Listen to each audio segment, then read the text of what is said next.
नमस्ते दोस्तों, मैं हूं आपका दोस्त भगवती प्रसाद पुरोहित एडवोकेट। और आज के वीडियो में हम समझने वाले हैं कि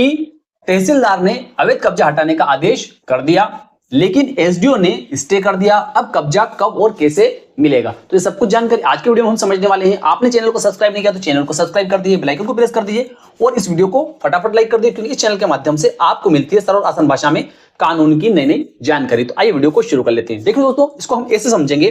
कि जैसे मान लेते हैं कि ये एक खेत है, ठीक है, और ये खेत जो है इस आवेदक का है, लेकिन इस खेत पर जो है इस अनावेदक ने अवैध कब्जा कर रखा है। तो ऐसी स्थिति में आवेदक जो है ये क्या करता है, सीमांकन करवा लेता है और सीमांकन के आधार पर इस अनावेदक के खिलाफ धारा 250 का केस लगा देता है। धारा 250 का केस जो लगाएगा तो वो तहसीलदार के वहां पर लगाएगा, ठीक है। अब धारा 250 मध्य प्रदेश भू राज्य संहिता का केस जो है जब तहसीलदार के द्वारा स्वीकार कर लिया जाता है, ठीक है, स्वीकार कर लिया जाता है, अर्थात ये मान लिया जाता है कि इस अनावेदक का इस जमीन पर अवैध कब्जा है, अर्थात अनाधिकृत कब्जा है, इसलिए इस अनावेदक को हटाया जाए और इसका कब्जा जो है इस आवेदक को प्रदान किया जाए। तो इस प्रकार का आदेश जो है जारी करते हुए अमल आदेश जो है पटवारी आरआई को जारी कर देता है, कौन, तहसीलदार। लेकिन ये अनावेदक जो है यह भी इस जमीन का कब्जा जो है आसानी से नहीं छोड़ता है, लेकिन क्या करता है अनावेदक जो है ये क्या करता है कि धारा 44 की अपील जो है यह कहां पेश करेगा, एसडीओ के यहां पर धारा 44 मध्य प्रदेश भू राज्य संहिता के तहत अपील पेश कर देता है और वहां से धारा 52 की एप्लीकेशन लगाते हुए इस आदेश पर जो है तहसीलदार का जो आदेश है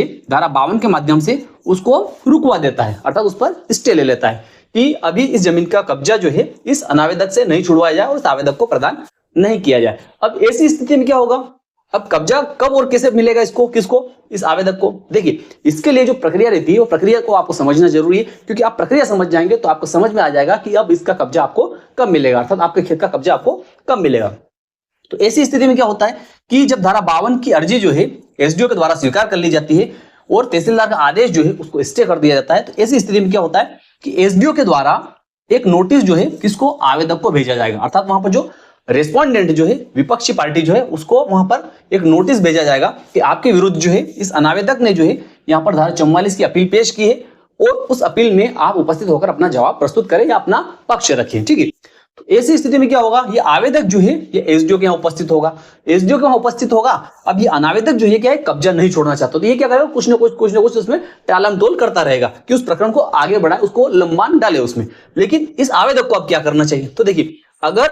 वहां पर जो है धारा 44 की अपील पेश हो गई है तो ऐसी स्थिति में कई बार क्या होता है कि अनावेदक जो है ये इस आवेदक का जो है नोटिस जारी नहीं होने देता है, क्या करता है, स्टे लेने के बाद में उसका नोटिस जारी नहीं होने देगा और उसके लिए जो है जो प्रक्रिया होती है उस प्रक्रिया का पालन नहीं होने देता है। तो ऐसी स्थिति में इस आवेदक को क्या करना है कि जैसे ही ये तहसीलदार से निवेदन करेगा कि आपने आदेश तो पारित कर दिया है लेकिन इसका कब्जा मुझे दिलाइए, अब तहसीलदार क्या कहेंगे कि आपके खिलाफ तो एसडीओ से स्टे हो गया है, ठीक है। तो ऐसी स्थिति में इस आवेदक को स्वयं को जो है एसडीओ की कोर्ट में उपस्थित हो जाना चाहिए। क्या करना चाहिए कि वहां पर जो भी पेशी लगी है उस पेशी पर वहां पर उपस्थित हो जाना चाहिए। अगर कोई पेशी लंबी लगा ली है, इसने किसने, अनावेदक ने वहां पर लंबी पेशी लगा ली, तो ऐसी स्थिति में इसको आवेदक को क्या करना चाहिए, एक तत्काल सुनवाई के लिए अर्जी लगानी चाहिए, कहां पर, एसडीओ के यहाँ पर, कि मेरे प्रकरण में जो है इस प्रकार का आदेश पारित हुआ था, तहसीलदार महोदय के द्वारा आदेश पारित किया था और मुझे कब्जा दिलाने का आदेश पारित हुआ है, ठीक है, लेकिन इसने यहाँ पर आपके समक्ष जो है स्टे ले लिया है और मुझे उसका नोटिस अभी जारी नहीं हुआ है, उसमें पेशी जो है वो काफी लंबी ले ली गई है। तो ऐसी स्थिति में मेरे साथ में जो है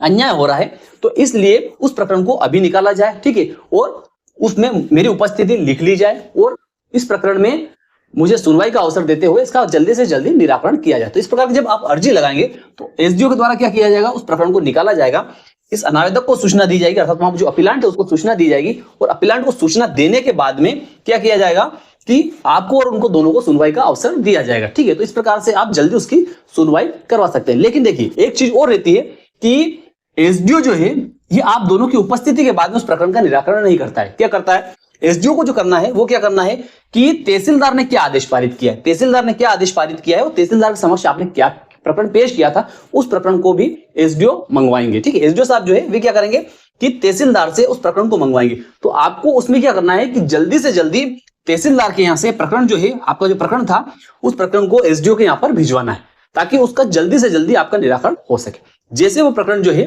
ठीक है, तहसीलदार का प्रकरण जो है एसडीओ के यहाँ पर आता है और एसडीओ के वहां पर जो अपील पेश की गई है उस अपील को देखते हुए, तहसीलदार का प्रकरण देखते हुए, ठीक है, उसके बाद में आपको क्या करना है वहां पर कि जल्दी से जल्दी आपके जो अभिभाषक है, आपके एडवोकेट जो है, उनसे जल्दी से जल्दी आपको वहां पर तर्क करवाने हैं, अर्थात वहां पर बहस करवानी है, ताकि आपका प्रकरण जो है उसका जल्दी से जल्दी निराकरण हो सके। अगर वहां पर रिकॉर्ड जो है, जो तहसीलदार साहब का जो रिकॉर्ड है वो एसडीओ साहब के वहां जल्दी से जल्दी नहीं आता है, तो ऐसी स्थिति में जब तक आपका प्रकरण का रिकॉर्ड वहां नहीं आएगा, आपके प्रकरण का निराकरण जो है बिना रिकॉर्ड के नहीं किया जाएगा। इसलिए आपको जल्दी से जल्दी आपका प्रकरण जो है एसडीओ के वहां पर भिजवाना चाहिए। इसके साथ में जैसे ही रिकॉर्ड आता है तो उसके तत्काल बाद जो है उस प्रकरण में आपके एडवोकेट के माध्यम से या अपने स्वयं के माध्यम से जल्दी उसमें बहस करना है, ताकि आपके प्रकरण का जो है जल्दी से जल्दी निराकरण हो जाए।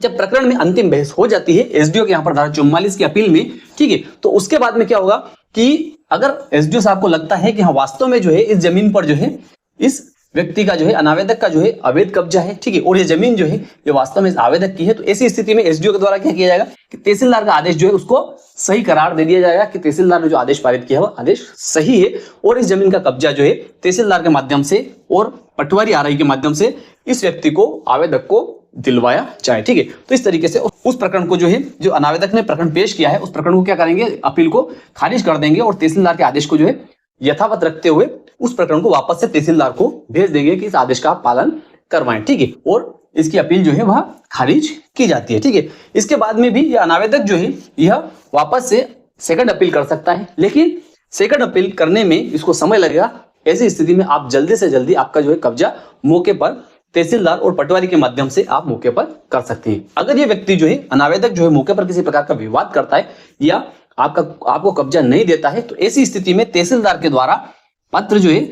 थाने को भी जारी किया जा सकता है और थाने के माध्यम से भी वहां पर पुलिस फोर्स के माध्यम से भी उस जमीन पर कब्जा करवाया जा सकता है। तो मैं विश्वास रखता हूं कि आज की दी गई जानकारी आपको अच्छी लगी होगी। अच्छी लगी उस वीडियो को लाइक कर दीजिए, अधिक से अधिक लोगों को शेयर कर दीजिए। फिर मिलते हैं अगले वीडियो में, तब तक के लिए जय हिंद जय भारत।